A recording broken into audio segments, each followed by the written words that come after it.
A mother's love is the shit that I'd only crave now. We're junkies on air, oh hell yeah. Testing these nuts in your mouth. Go, go, go. Welcome to the shit show, bitches. I am Mandy.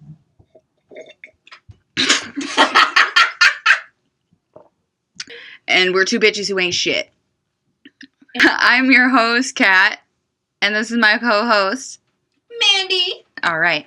So a little backstory on how we got this going, and obviously, you know, we're recovering addicts and kind of want to just help people and go from there. And we're moms and a little... Help me out here.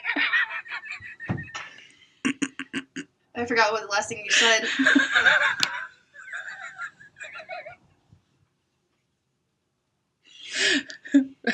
Let me chug this real quick.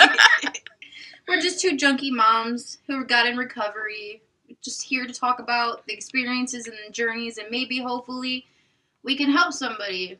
Or shit. Tell us about your journey. Or at least entertain you. Fuck yeah. I hope. So I have 3 kids, 7, 4, and one's about to be 2. I have 1. Thank God. It's only 1. This bitch is crazy for having 3. Yeah, it was fucking rough. You seen that. You watched that. I did. But no, I'm glad you can join me on the mom shit now because It's a different life. It is a different life. It really is, though. It's fucking stressful. And, like, at least we can relate better and you'll know. Yeah.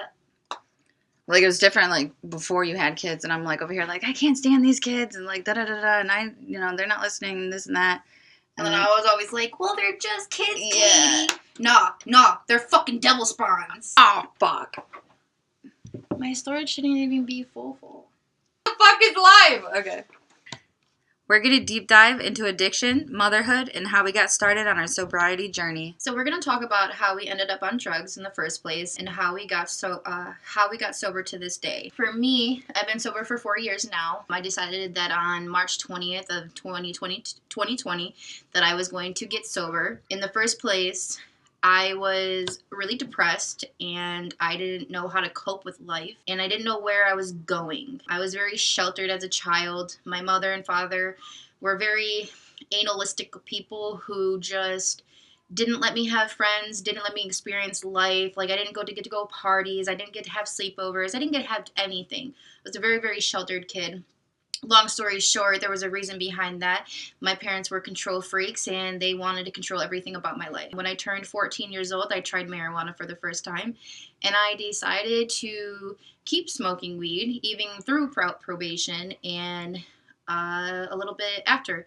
I'm still kind of a pothead, don't really smoke that much anymore. I'll smoke on special occasions. Other than that, I don't really do anything. So when I turned 18 years old, I met a group of people who kind of introduced me to a lifestyle.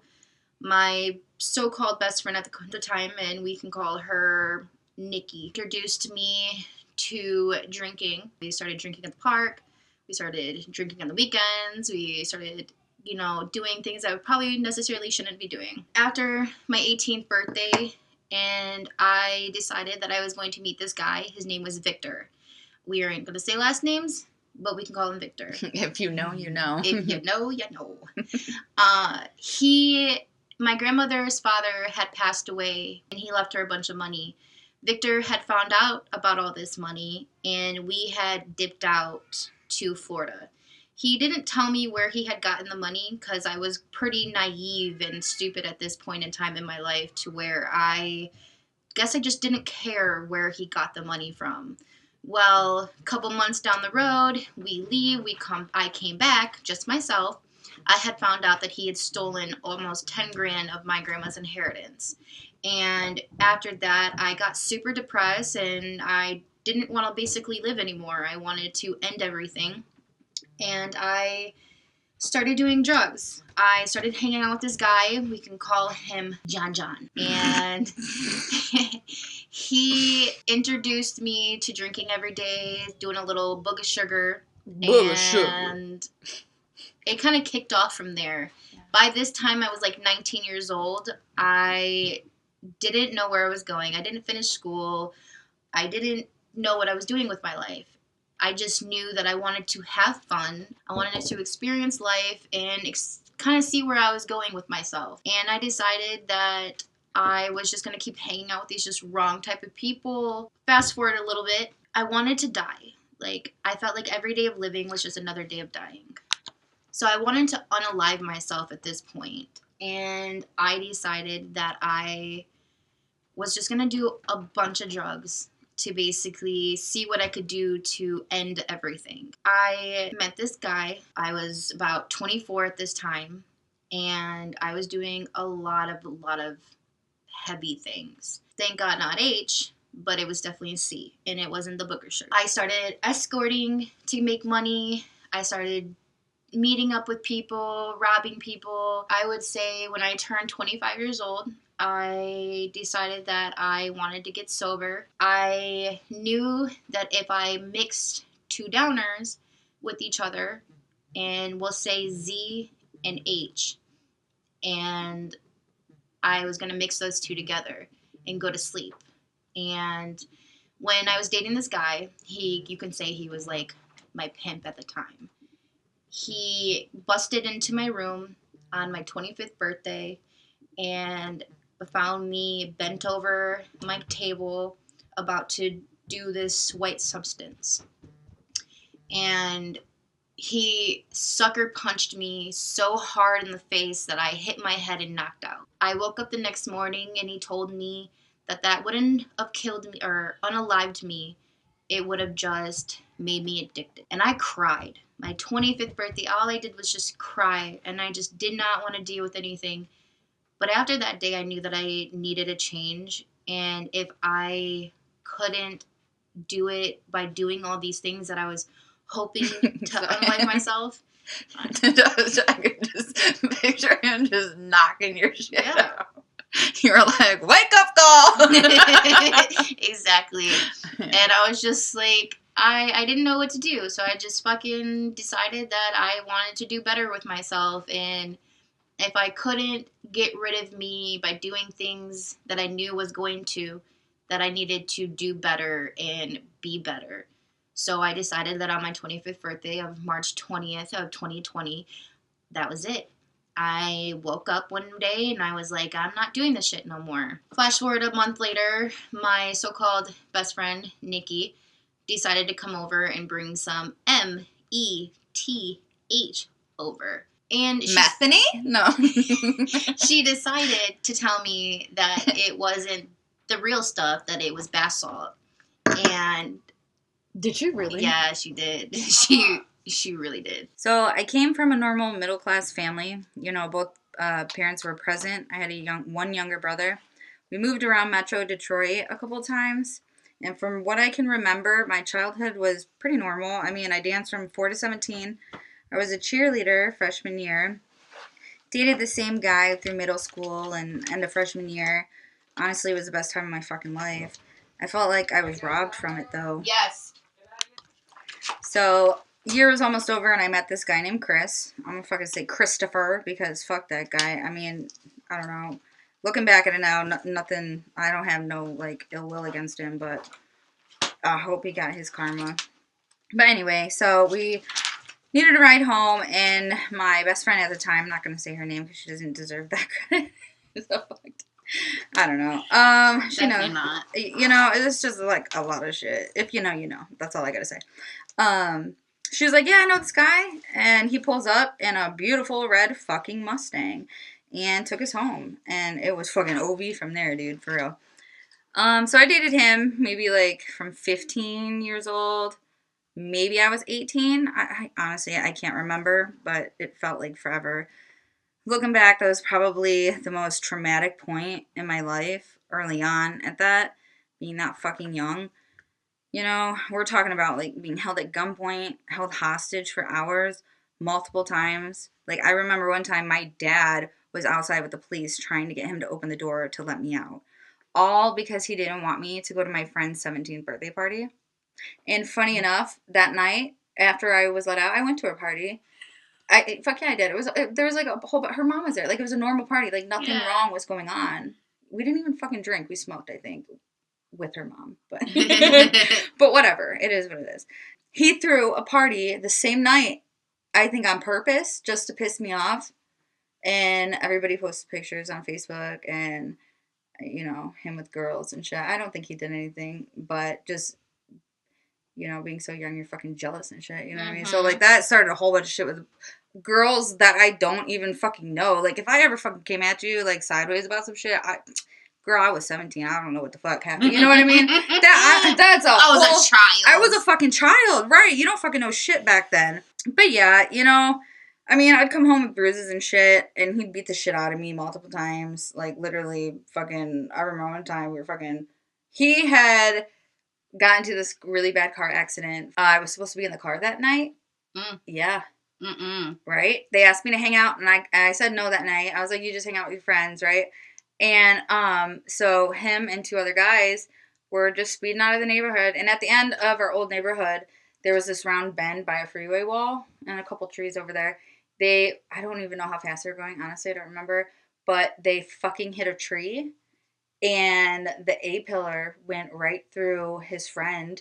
Oh, fuck. I think. Or the A-pillar went right through Chris and hit him in the fucking in the nuts. Nads. I don't know what I can say on here. But, yeah. So, you know, that was a whole fucking story on its own. I don't know. So, yeah.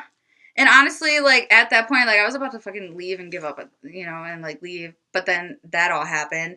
And then you feel bad. Yeah. You got to bond with this person, so you stay. Yeah. He was in a fucking wheelchair, dude. I'm not going to fucking leave you after some shit like that, you know? And everything was fine. Everything was fine after that for, like, a few months until he started getting mobile again. And then I think he still had, like, a boot on his leg or something. And we started fighting. And this motherfucker, I started running up the stairs, and this motherfucker dragged me by the leg and tried to fucking drag me down the stairs. So I fucking kicked his fucking boot so goddamn hard. I was like, fuck you, dude. But, yeah. So, you know, my parents took pictures eventually when I'd come home and let them, I think. I remember a few times I deleted the pictures. I don't know. You don't fucking know that young. You know what I mean? So you don't know to save that. The cops, you know, ultimately said to my parents that it's up to me to report it. And I loved him, so I never wanted to do that, you know? And there was a point that I wanted out, and I think he knew that I still loved my ex. So, but I stayed for his safety because he threatened to hurt him. And if he's going to hurt me, why wouldn't he hurt someone he doesn't know? Exactly. You know what I'm saying? So I would rather take that abuse for myself, just if it means he doesn't get hurt. I fucking care that much about him, you know? Mm-hmm. I still do, you know? And if I had to do it all over again, I would. So I met this other guy, and his name was Chris. Fucking Chris's. But no, this guy was nice, you know? Nothing really bad. He was never bad. I think that's when I was going through that trauma shit, and he had to deal with my shit. I was drinking, doing coke a lot, really heavily partying. He was like 2 or 3 years older than me, so he was trying to be more serious, but I was at that point, like, I had just gotten out of an abusive relationship, you know? And, but if it wasn't for him, I probably would have never got out because I felt protected in a way. Like, he would have beat his fucking ass. You know what I mean? So, and his friends. So, you know, there was a security in that, I think. So I thank him for that. But I did put him through a lot of shit, and I'm pretty sure I cheated on him. But, you know, I was young. I had no idea what the fuck was going on. I was traumatized. So, but we talked all about that. We're good now. I hope he's doing good. But yeah, so I got out of that. And it's weird now because at 31, I'm understanding and realizing so many more things. And I blamed a lot on my parents. But now as a parent myself, I know that they just did the best that they knew how to do at the time. Because how the fuck do you even deal with that as a parent when you don't even know how to deal with that yourself? So to backtrack a bit, there were more of other traumatic things that happened. Like, a big part of it was a SA that happened at a party when I was dating the first Chris. My friends thought I was lying and joking about it when I told them, and, you know, sure, I might have laughed, but, like, that's a fucking trauma response. Like, you know what I mean? So it's just it was a clusterfuck of shit. Never talked to the one girl again because it was one of her boyfriends was involved, and I don't know, it was a whole bunch of shit. I mean, we can get on that a different day if we want to deep dive into that topic. Mm-hmm. which we should, because there's probably a lot of shit that people fucking are wondering, and not that we owe anybody a goddamn explanation. Fuck no. You know, I don't owe anybody shit. You believe what you want to believe. You know, at the end of the day, that's on you. It ain't affecting me now. Shit. But yeah, so my parents did all the right things. You know, it took me to get an R kit done the next day. But I was young. I didn't know that you weren't supposed to shower, so there was no evidence. Stuff like that. You know, made a police report, all for it to be a he said, she said. So fuck Livonia PD if you're watching. And honestly, all because of that, I never fucking reported any SA. That happened ever again. So you can thank them for that. Kind of ruined it. But to stay on topic, you know, I went through years of coping, thinking I was fine, but now, looking back, I wasn't, obviously. I partied a lot, drank, and did, obviously, drugs. That's why we're here. Slept around. Always was in relationships. Slept around isn't like, you know, if it's mutual, fuck it. Like, I didn't give a fuck. I just was there for a good time. I don't care if I don't remember your name the next day. It's whatever, you know? You know? And I'm glad I did it all while I was young. Because I get to enjoy my fucking 30s. Yeah, exactly. Instead of being in your 20s and then meeting all these shitty ass guys, and then you're just meeting all these fuck boys, and you know, getting into things that later in life that can not only distract you from achieving the goals that you want to, you know, do in life, but you're also being tormented at the end of the day by these shitty ass people. Yep, exactly. And I'm fine with that. I lived it up, Yeah. you know? I don't want to keep saying if you know, you know, but if you knew me at that party era, and that Miley Cyrus Bangers party era, that was a wild motherfucking time, alright? Oh, God. Let me tell you. That was probably like the second best. Oh, and the Zannyland era. Oh, God. The Zans man. The Zans man. Don't even get me started. That was definitely a good time. So I don't regret a goddamn thing I did. And like I said, if I had to go back to freshman year, I would do it all over again. If that means I get to stay where I am now. But yeah, you know, I was always in like long relationships actually after that. And so I give myself credit for that part. But I was always in search of finding something. Didn't know what it was until I had my firstborn in 2017. But to go back to 2015, my boyfriend at the time, who is no longer with us, R.I.P., he was kind of a piece of shit, but at the same time, he wasn't a piece of shit, and, like, I don't know how to explain that. I don't know if that's, like, a trauma bond, like, you just, like, nobody else seen the side of him. Like, he was vulnerable with me a lot, and nobody else who knew him was, like, he used to do those things, he was that soft with you, you know what I mean? So, like, at the same time, like, fuck you, but I care for him. Like, that's sad. Like, nobody should feel that bad about themselves that they just unalive themselves like that, you know? But that's a topic for another day. Anyway, so, you know, he had real bad fibromyalgia, and he was on opiates to cope with that. And one day, the dealer was like, my oxymorphine guy died. You got two choices, H or C. And he chose H, and he told me to go get it for him. I went down by myself. I got it for him. You know, 2 weeks later, I tried it because he looked fine, so why can't I do it? You know what I mean? Like, he seemed fine. I was taking, like, fucking 80 milligrams of fucking morphine already at that point. Fuck. Yes. Oh, fuck, that's a lot. I was working at Bob Evans. Just imagine doing, like, fucking 40 milligrams of fucking Adderall. Dude, I couldn't even take, like, 10 milligrams. I would knock the fuck out. Fuck that. You know? Yeah, so fast forward to 2016, I found out I'm pregnant. So me and this guy were like on and off a couple times. And so fast forward to 2017, I found out I'm pregnant within like 2 months of meeting this other guy who is my baby daddy, first baby daddy. Life was great, you know. Had the baby, was so happy, first time mom, love it, okay. 7 to 8 months after that, you know, after she was born, that's when the H started up again. Was a constant battle. I wanted to stay sober, but like that was like just the beginning of it. You know what I mean? So like I dabbled with it for like a couple months, like maybe 6 to 8 months. It started like February of 15. That's when I first started dabbling. And then my boyfriend at that time, the one who passed away, his sister actually OD'd in September of 2015. So he remained sober after that, but me and his other sister were dabbling here and there. We actually became really close friends for years. Yeah, so I'm not gonna keep getting too personal with all that. Like I said, that can be different topics that we can discuss on a different day because there's a lot more shit that we could deep dive down. Well, we're just trying to give you a gist of our story and how this ended up to being where we are today. And why we chose the name Junkies and what we wanted to do with the podcast. I went through a lot of deep shit, honestly, with my baby daddy. I loved him. I still do. You know, he's been there since day one. Since the day we fucking met. And he is so involved with her. My husband likes him.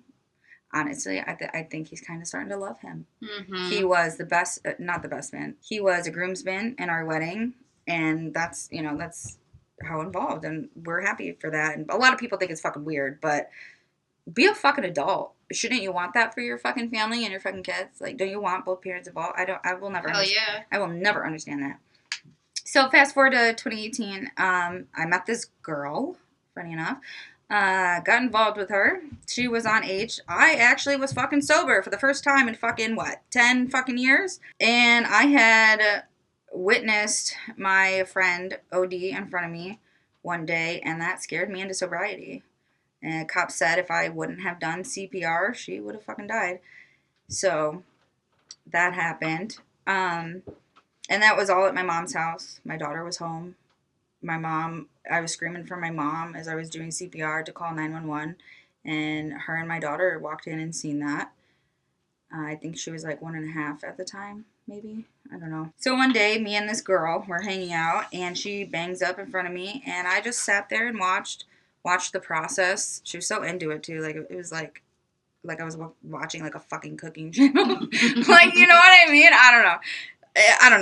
I had never seen someone do that in front of me. Yeah. So I was just like, oh, that's how you do it. I mean, but like I was a certified medical assistant. I mean, so like I had history. I knew how to do medications, but like just the act of watching that, I don't know. So when I was an escort, there was a time that I actually this girl was teaching me how to, hook for the first time.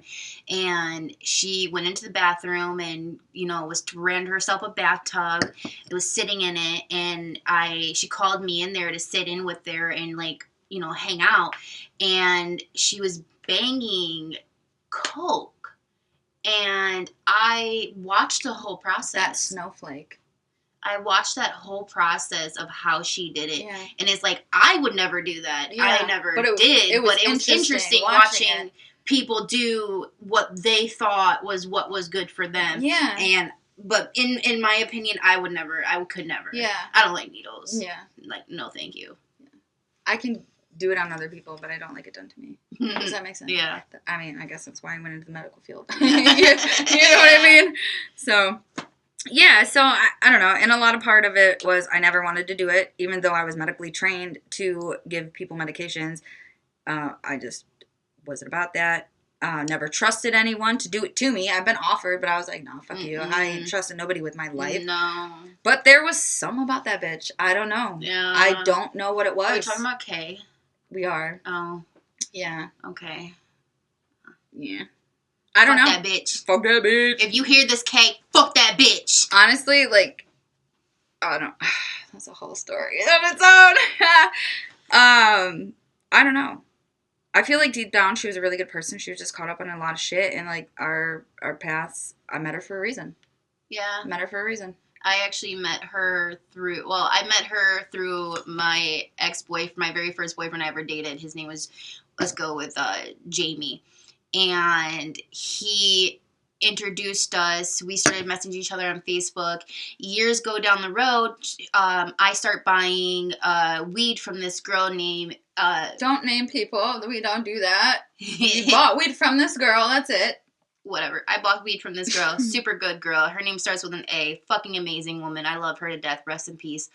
But she's dead. Yeah, she's dead. Who you're talking about? Ariana. Yeah, okay. So she passed away, and after she had passed away, I ran into Kay for a while, and I seen her, and then like she dropped off, and then that was the end. But in that process of getting through A and her were dating for quite some time, and in that process, like A was also doing it. I actually seen A the day she died. Like, that night, couple hours later, after seeing her, she died. I knew who she was, but I never met her. Oh, okay. Yeah. It's amazing girl. Absolutely amazing yeah, girl. I've heard a lot of good things about her. Yeah, she's... Yeah. I wish that bitch was still here. That bitch, she was a good bitch. See, that was an amazing ass bitch. She was. Aw, that's a shame. Would have loved to meet her. That one day, yeah, after watching her do that, I let her do it to me, and that was the downfall of Mimi. Yeah. Mimi. Messed around with this girl for months, you know. People talk so much fucking shit, though. When I was fucking with her. Like, so much fucking shit. Like, just because people knew both of us, a lot of people knew both of us. Yeah. And then they were like, why the fuck are you with her? Yeah, 100% fucking percent. When I seen that, we weren't even friends at this point in time. Like, we were, but, like, we cut off for a while. And, like, I even was like, the fuck is she doing with this bitch? I was like, this has to be a joke. There's no fucking way that this girl is with that other bitch. I'm like, no fucking way. Sure as fuck, I seen a video fucking on somebody's phone. I'm gonna say her name. Her name's Sam. But I want to know who sent the original video. I don't know. So my girl, okay, so Sam was dating Dakota, which is Dakota's Nick Nicole's baby daddy, and we were sitting in the car. I basically bought some stuff from her, and we were talking about you, and they were just talking about this random ass bitch and about how she got fucked at this hotel room, that they were dogging her out and shit. And I'm like, and then they said Kayla's name, and I'm like, Kayla? I know Kayla's with Kate. There's no fucking way. I was like, let me see that video. She's like, I can't show you this video. I was like, show me the fucking video. Yeah. I want to see the fucking video. And she's like, but you promised you can't, like, you can't show people, you can't tell people this. I was like, well, how can I show people when I don't even have the video? Yeah. So just show it to me. And she showed me the video, and it was your girlfriend behind you, and I think she had a strap on or something at that point. Yeah. And, like, there was more, but I don't remember. It was so long ago. And it was funny, though, because that video, that was actually my next point. Hold on. Okay, so many people fucking talk shit, and nobody really fucking knew, like, the fucking truth. Like, like, everyone's just speculating on what the fuck is happening and going on, you know, of me and her hooking up on my birthday, that someone had recorded without our knowledge and sent it to someone, and that spiraled from there. And everyone kept saying, that's when, like, a lot of people were fucking messaging me, and they were like, you fucking drug addict, da-da-da-da-da, you have a kid, like, fuck off, bro. Mm-hmm. You don't know my fucking life. And to be honest, I was almost 2 months sober. I was completely sober hooking up with this girl. I got into that situationship sober. That's so crazy. Isn't it? Yeah, I would have never dated a... No. We never officially dated, but you know how bitches work? Yeah. Once you start that, you basically dated. Yeah. Like, you know what I mean? Like, I even moved in with her. So, that's that. Yeah. You know? But anyways, I was fucked up in the video, but if you know what 99 bananas is... Now you can see how fucked up I was off of Jell-O shots. I think I made Jell-O shots at night. It was my birthday. Yeah. We were at a hotel. Yeah. Not because we were living there, but because every year a group of us would fucking rent a hotel for someone's birthday and just fucking party in there. Yeah. Or someone's house, whatever we want to do. If we wanted to get out of someone's house, get a fucking hotel. What's down the street? That fucking motel. That famous Michigan motel. You know. Mine was the Gemini. Mine was the Gemini and the Night's Inn in Farmington. The Night's Inn. Oh, that was the shit. Fucking love Night's Inn. I still go there. I told Tony the other day. I was like, we should just go for shits and giggles. Shit, even that Motel 6 that was right across the street from the Night's Inn off of Grand River. Yeah, that was a good one too. But we got kicked out of that bitch. So the Night's Inn it was. Right, I know. It was more secluded anyway. Yeah, they left you alone. Yeah, they didn't really bother you. And everybody else in that, like, whole complex thing, like, that were, like, staying the nights there and everything, they were cool as fuck. People would just come in and hang out. And if you go outside to smoke, someone's like, hey, you got a lighter? And you just sit there and bullshit for a few minutes. So, no, fuck you guys for thinking I was strung out in fucking age. I was actually drunker than fuck. I think it was my 26th birthday? 25th or 26th birthday? Probably 26. If it was 2018, shortly, like, around summer, I think. It was during the summer. Yeah, it was. I don't know, do the math. However old, I'm 31 now, my birthday is March 19th. However old I was in 2018, around that summer, that's how old I was turning that day. That's sad, I can't even do the math. Can you do the math? I'm doing it. Okay. I'll move on while you do that. But yeah, so 99 Bananas explains that. And I really want to know, nobody owned up to sending that video out. Fuck no. Why the fuck would they? There was only four or five people there. I was told 25th birthday. Yes. Okay, so I was turning 25 people. I'm really surprised nobody owned up to that shit. Fuck no. Why does it make no? If I would have Wait, said, who was all even in there? I know it was Jay, and I know it was Jay Kay. was there, and Kay's cousin Was N there? Yes. And you think it was N? I don't know because that's how fucked up it was because this Kay. Literally, when we found out the video. Wait, what cousin was it of Kay? Off rip, it was Nate. Because the reason I know I know in my heart it was Nate. He was there for that when we were. Are you sure? Are you sure? Because he's grimy like that. That is the one kid that jumped John when I was living in Micah and Melissa's house. Oh. Yeah, I was living in the Shack Town because I got kicked out of my house and I was living in their basement. And the day they pulled out this guy and I can't. His name was what was his name? It's he came downstairs talking about trying to hit on me, grabbing on me, like yanking on me. And I was like, oh, I don't feel comfortable. Yeah. So I went to go pick up John, and when I came back to grab my stuff out the house, and downstairs they jumped John. I come outside, the bitch is trying to fucking fight me. This other blonde hair bitch with fucking Melissa. And John walks around, and they fucking sucker punched John in his fucking face. Oh. I heard it and got fucking in the car and dragged his ass in the car with me. Damn, son. Yeah, it was pretty fucked up. It was a really fucked up night. But see, yeah, that's fine. Like, I wasn't even on drugs. Yeah, I know, completely sober. Yes. Like, what the fuck is going on? Yeah.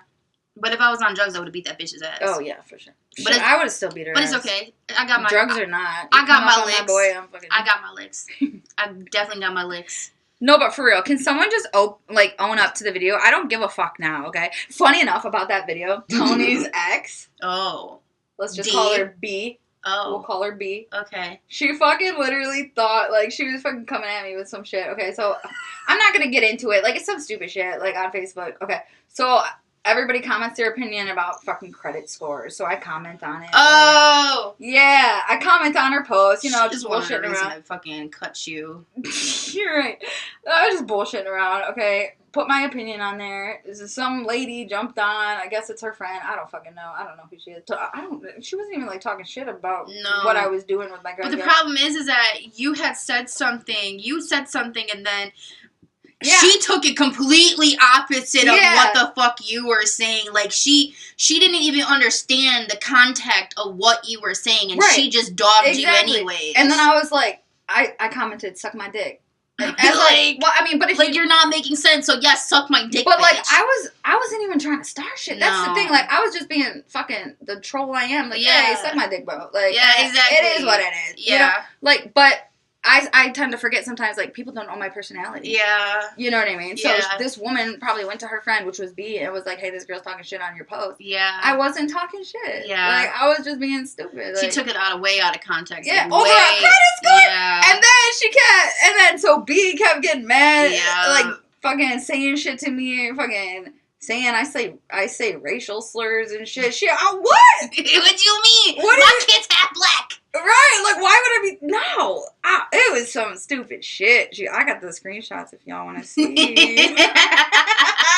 No, but for real. Bitch got screenshots no hate. Days. I got no animosity, no hate towards her. Like, and I even messaged Becky, I was like, I don't know if you're going through something. Like, you know what I mean? You never know what someone's going through. Like, this girl cut up on me, and I did not ever do a damn thing to her. And then she even brought up... This is my husband's ex, by the way. She even brought up in this message that I got drunk at her house. You guys were broken up, okay? He invited me and my friend over. Not just me. I would have never came to his house if he had a girlfriend. I ain't like that. I ain't like these other bitches. Very cutesy, very demure. Very mindful. Right. No, but seriously, I don't fucking run with that shit. You know, like, This is just salty. And he married me. And he brought somebody else over that wasn't his ex-girlfriend, who, mind you, were living in the same house with each other. I'm sorry, but if I would have done the same thing. Save up that money, then leave when you can. We get it, girl. We get it. We've been there. We done that. Yeah. But, like, and then, like, cut up on me. And then she mentioned the video. I got, like, what the fuck does that have to do with my credit score? Absolutely nothing. You know what I mean? Yeah. You just mad I married your ex, and you were holding that in for like 10 years since 2014. She was waiting to say that. That is petty. That's so petty. That actually, low-key, that's kind of funny shit, though. Yeah. Like, that was a good play. You've been holding on to that shit for a dog-ass minute that you had to bring it up on a credit score? Right, on a credit score? What the fuck? Okay. I mean, I know my credit is shit, 571, but 533. But no, dog. I mean, you can hate me all you want. It is what it is. Exactly, it is what it is. But I mean, hey, Becky. Becky with the good hair. Hey, Becky, give me that top. Sloppy that slop. That sloppy the knob on the top wops. No, but for real, I mean, you want to be a guest on our podcast? No, I'm not even talking shit. Like, I have nothing to say. I got no hate. That's the thing. Yeah. Like, I'm a mom now. Like, I have no hate towards anybody. Does Becky have a kid? Yeah. Oh, Becky has a kid and she still wants to act ratchet? Oh, you know what else she brought up, too? She was like, that's why your husband messaged me when he was doing his internship. Bitch, he said, hey. And he showed me the messages. She thought she was pulling a slick one, thinking I didn't know my man texted her. Hell yeah, I did. Shit, I even told him he could. What's right. up? I was like, hey, how's Becky doing? You might as well visit her. Exactly. Might as well. See, she want to drive that 2 hours away. That's funny, though, because sometimes he'll be like, how's John doing? Like, my ex from fucking middle school. Because we all went to school together, so it's funny. But I don't know. I'm getting off topic. So, where are we? Too old for that shit. Anyway, so, yeah, after being drunk shit on that video, I mean... And you know what's funny, though? We have a podcast about being drug addicts. If I was on drugs in that video, do you not think I would be like, hell yeah, I was high as fuck? Yeah, exactly. I was drunker than shit. That's the shit that pissed me off. I'm a very open person. Yeah. I will overshare, and I probably shouldn't, yeah. but... I mean, it is what it is. I know. So, at one point, I just remember, like, Mom kicking me out of the house, and, you know, she didn't approve of me fucking with a girl, even though her fucking sister's gay and married to a girl. I don't know. I don't know if it's just because, like, I'm her daughter, and, like, it's something different. Yeah. I never brought a girl home. Yeah. You know? Yeah. So, I think... I don't know. If my daughter came home with a girlfriend, I'd be like, okay, you want to stay the night? You can go ahead. Go experiment. It's a lot less fucking problems with each other than you experimenting with the man. Because if you come home pregnant, we're obviously gonna have to sit down and talk about this. But I'm still gonna be disappointed. But I'm still gonna be supportive. But honestly, it hurt a lot worse. Oh, I believe to end that like friendship situation, whatever that was. Yeah, I believe like I had some real like I didn't love the girl, but obviously I mean like love like on a friendship level. Yeah, you know what I mean? yeah. Like I had some deep care for you. Like I didn't want to stop fucking with you. Yeah. If we could have got sober together, I would love to be your friend. Stay the fuck away from her. I'm married. If you hear this shit, Kay, stay the fuck away from her. And this is coming from Mandy, bitch. But I mean, on the side note, let me know because my husband's open to all this. No, absolutely not. Because I will wreck you. I'm the only bitch they can have in this marriage. That's why he tells his coworkers he's got 2 wives. Well, 3 now because Alyssa's involved. There we go. She can only have me and Alyssa. Only us. And we are not sharing with her. I'm gonna call this bitch right now. She's at a concert right now. But I'm gonna call this bitch and be like, bro, this bitch is trying to have another wife. We need to put her in her place now. Town meeting. Hearsay. I almost choked on my spit. If that bitch ever messages you, I'll swear to God, baby, I'ma fuck you up. Anyway, so, you know, rode the struggle train for a little bit, moved in with her, kept hooking up with her, whatever. Broke shit for a while, you know, the whole addict lifestyle. You wouldn't be here if you didn't know that. So, yeah, I mean, I don't know. It wasn't all bad. You know, it could have been better, but I don't know. It was a it was a shit show, kind of. I don't know. Not with her, just my life in general. We were both in different stages of our shit show. So, like, that kind of clashed a little bit because, like, you know, she's the main character in her story. I'm the main character in my story. So, like, there can't be two main characters, you know? At that point, me and my baby daddy kind of knew that, like, it wasn't over, but, like, it was over between us, obviously. But it was, I could no longer be the mother I needed to be. So we came to a mutual agreement, and I still had custody. I still had custody of my daughter at this time. Like, I never, not once, didn't have custody of my daughter. I always did. But for her best interest, I let her dad take her for a couple months so I could do what I needed to do. You know, obviously, I was so far deep into addiction that I didn't want my daughter around it. I knew he didn't want her around it. I didn't want anything. I would never forgive myself if anything would ever happen. So to prevent that, I let her take her. This was like weeks, whatever, after the video got out. It literally was so much. I mean, Kay had broke down in the fucking bathroom, just fucking crying and like so upset that this got out. And like, because like people turn it into something that it wasn't. It's not wrong to hook up with somebody that you were seeing on your birthday. Like, and then someone secretly recorded that. Like, fuck you, dude. To make us look bad for what? You know what I mean? Like, I think that needs to be addressed because, like, fuck y'all. I ain't tripping about it now. But at the time, that was so fucked up because you made that girl break down, okay? I ain't got nothing else to say about that topic. Other than, you know, I got my daughter every other weekend, visited her.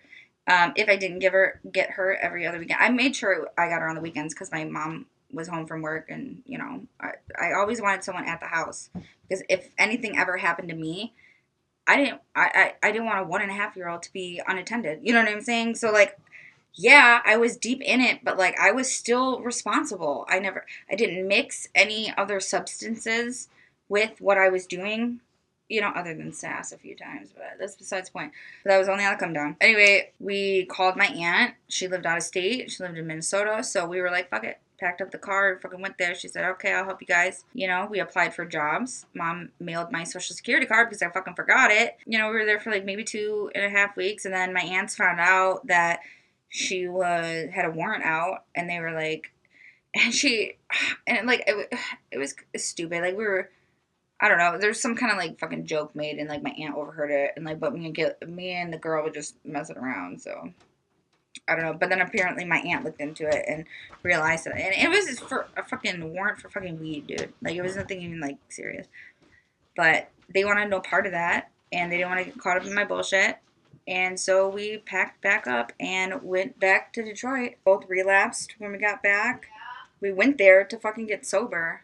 You know, we were sober there halfway through until we found a plug.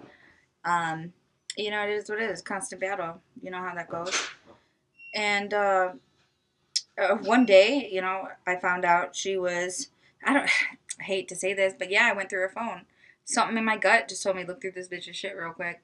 And I did. And I found a text, and she was talking to Rex still, saying that she was just using me for money, a place to live. Or I was paying her rent. She didn't have to pay a damn thing. And droogs. And it's one thing, I ain't gonna let no man use me, so I sure as shit ain't gonna let a bitch. You know what I'm saying? So, packed my shit up. The second I fucking read that text, didn't say one word to her. Literally started shoving all my shit in boxes, totes, laundry bags, whatever the fuck I could. And she realized when she got out of the shower and came out and was like, where are you going? I was like, I'm fucking leaving, dude. Like, I am not doing this. No, absolutely not. That's all I gotta say. Literally got down on her knees begging me to stay, crying and shit. And like, I felt that. But at the time, like, half of me wanted to stay and just like, whatever, get over it. But at the same time, I know my worth. I knew my worth. You know what I mean? Like, I got caught up in some shit and like, I left. Something told me, just fucking leave. You got to. Pulled up at my mom's house with all my shit. Told her what happened. She let me stay. And, you know, things calmed down from there. And, you know, I started to try to get sober. Went to rehab. At some point I was in rehab, in and out, tried outpatient, did a bunch of the things, you know, that a addict would do. It's just a constant battle. And it still will be a constant battle. You know, I got to live my day every day, waking up, dealing with life and situations that pop up, sober now. So like you're rewiring your whole fucking brain. You know, the thing about that really pissed me off though was everyone always blamed me for getting her back into drugs when, like I said, nobody knew the fucking truth. She influenced me in that shit. I was fucking sober. I would have never even thought to fucking bang like that if I wasn't around her. You know, and I'm not entirely blaming her because I had the choice to do it, but like I was so deep and like my mind just wasn't there. There was just, it's a lot. So you say, fuck it. You know, fuck it. And a lot had to do with, I kept just picturing my friend ODing that one night. Like her face just kept popping up in my mind. And just like, you said, fuck it. I wanted to go away. And that made it go away for a little bit. So shortly after that, I met my now husband. Well, I knew him. We went to middle school together and got together every couple years, you know, to link up and catch up. We were always dating other people for like long periods of time. So things never worked out like that. So we took things slow, you know. I mean, the first night that we got together and hung out, it was just me and him. And I was honest, you know. I was like, hey, I'm addicted to heroin. I'm just letting you know because if I die, you know what to do. So I didn't want to die. My intention was never to die. I just was caught up in some shit in that cycle, that constant cycle. I wasn't okay with it, but like he tolerated it. And there's a whole lot of that we can go into on a different time because that's just a lot to unpack. Now I found out I was pregnant with G, my second daughter, at the end of April, and Amanda got sober in March of 2020. Yeah, so I found out I was pregnant. Yeah, it was the end of April. And second I found out, I called the methadone clinic. You know, I don't fuck around when it comes to pregnancies. I get sober for that shit. You know what I mean? I don't fuck around. I don't do that. That's one thing I don't do is harm another human being inside me. So it helped me get sober, you know. I never wanted to do that. So I called the methadone clinic, which I should have did in the first. I didn't know much about methadone. You know, I tried Suboxone. Never worked because my shit was laced with fentanyl. And the last rehab I was in told me that's why it's not working because you should be taking methadone. You need something stronger. And so I tried Zubsolv too. That was fucking bullshit. That was ass. Don't recommend. So yeah, I got into the methadone clinic May 5th, and that was the last time I ever fucked with that shit again. May 5th of 2020. Been sober ever since. I mean, minus like alcohol, wine, occasionally, holidays, whatever. That's a whole nother journey in itself, you know, that dives into motherhood as a recovering addict, and we'll save that for another episode. You know, we went through a lot of history and things, and we can share and contribute to society now that we're sober and our minds are straight.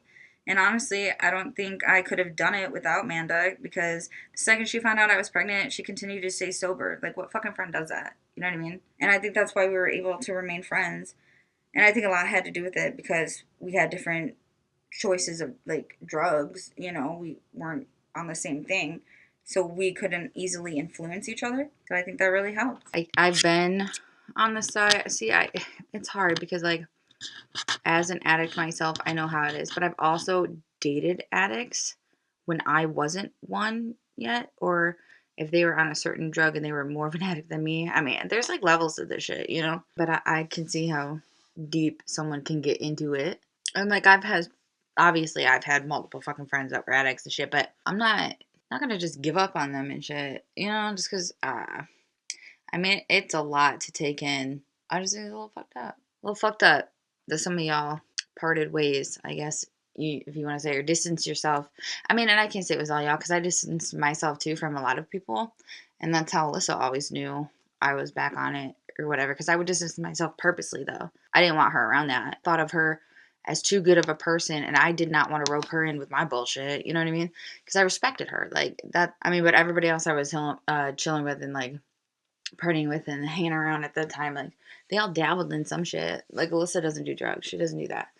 I mean, she, pills here, like, she's obviously experimented a little bit when she was younger, obviously, like a teenager, but nothing, like, significant or no hard drugs like that. Like, she hasn't even done, like, acid or nothing. You know what I mean? Like, so, I want to thank you for listening to our Drama Dump. Thank you for taking your time and spending with us and, you know, listening to what our bullshit that we have to say to you guys.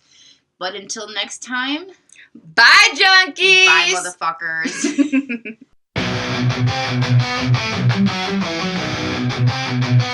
We went from running the streets to washing these sheets for these damn kids. Oh yeah, from snorting to smoking to banging to D, all of the above. Yeah, she had me crazy in love, but we cleaned that shit up. Oh yeah.